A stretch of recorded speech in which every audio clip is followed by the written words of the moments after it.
आज हम पढ़ेंगे कक्षा 11 जीव विज्ञान जगत प्रोटिस्टा।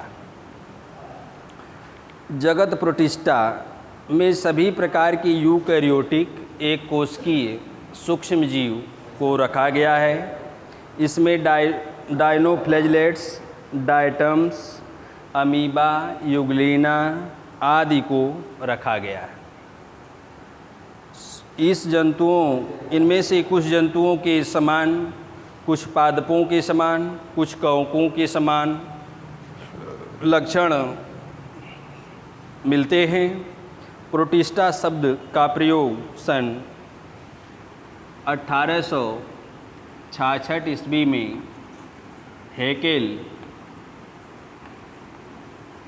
हैकेल नामक वैज्ञानिक ने प्रोटिस्टा शब्द का निर्माण किया था।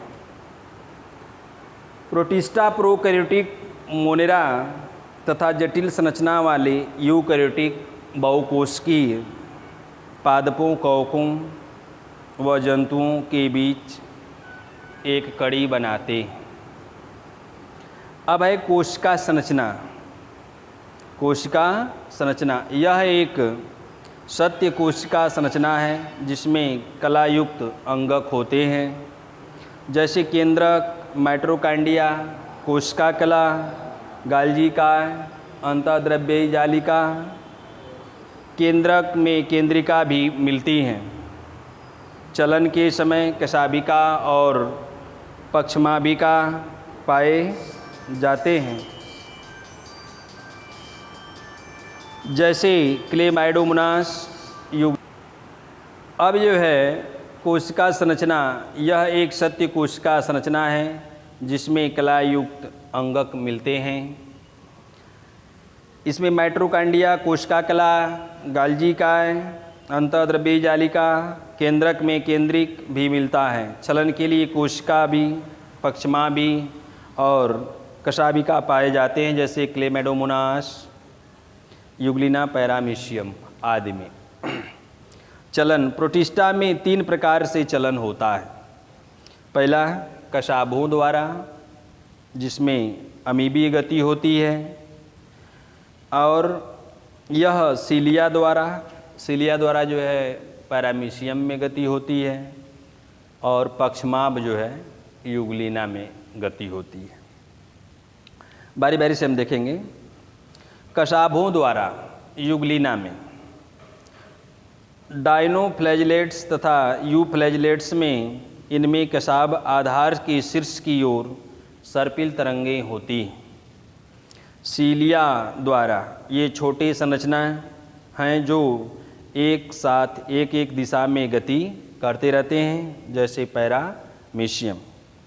अमीबी गति, यह जो है आभासी अथवा कूटपाद के द्वारा जो है इनमें गति होती है, जो वास्तव में जिद्रव्यी, अस्थायी और प्रतिवर्ध होती है। कूटपाद द्वारा चलन सार्कोडाइन्स तथा श्लेष्म फफूंदी में मिलता है। डायटम्स में चलन श्लेष्म द्वारा होता है। इससे श्लेष्म नोदन कहते हैं। स्पेरोजोआ तथा कशाभिका रहित यूग्लिनाइड्स होते हैं, जो शरीर के तरंगों के संकुचन द्वारा होता है। इस प्रकार के चलन को परिसर्पण कहते हैं। जो इस तरह से प्रोटिस्टा में जो है क्या होता है, चलन होता है, वह जो है परिसर्पण कहलाता है। पोषण, प्रोटिस्टा में पोषण कैसे होता है? प्रोटिस्टा में पोषण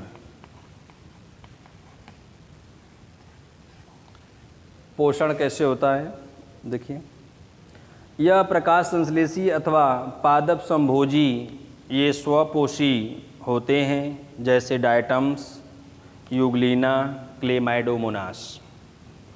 जंतु समपोषी होलोजोइक, ये प्रोटिस्टा जंतुओं के समान भोजन ग्रहण करते हैं, जैसे अमीबा, पैरामीशियम।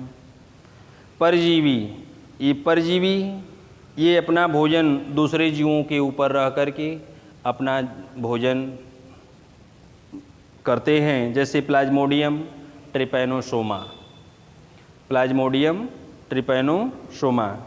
अगला है विषमभोजी।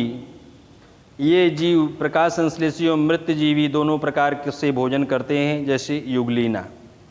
मृत जीवी यह सड़े गले अकार्बनिक पदार्थों कार्बनिक पदार्थों पर रह करके सरल पदार्थों में परिवर्तित होते रहते हैं। यह जैसे फफूंदी, यह जो है सड़े गले स्थानों पर पाए जाते हैं और उन्हीं से अपना भोजन यह ग्रहण करते हैं।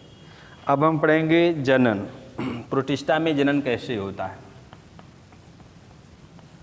जनन, इनमें जनन दो प्रकार से होता है, लैंगिक और अलैंगिक। लैंगिक और अलैंगिक। अलैंगिक जनन दो प्रकार से होता है, विभाजन द्वारा। पहला पढ़ेंगे अलैंगिक।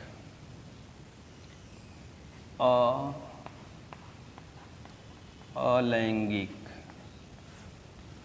अलैंगिक अलैंगिक दो प्रकार से होता है, विभाजन, विभाजन द्वारा। दूसरा पुटी निर्माण द्वारा। पुटी निर्माण द्वारा। अब हम पढ़ेंगे विभाजन द्वारा। इसमें जीव का शरीर दो या दो से अधिक भागों में विभाजित हो जाता है, टूट जाता है, और जिसे हम द्विविभाजन कहते हैं या बहुविभाजन कहते हैं। द्विविभाजन या बहुविभाजन कहते हैं, जैसे पैरामीशियम युगलीना। यह जो है कई भागों में टूट करके बढ़ जाते हैं और बढ़ने के फलस्वरूप यह जो है नए जीव का निर्माण कर लेते हैं। अगला है पुटी निर्माण। पुटी निर्माण। तो पुटी निर्माण जो है, पुटी निर्माण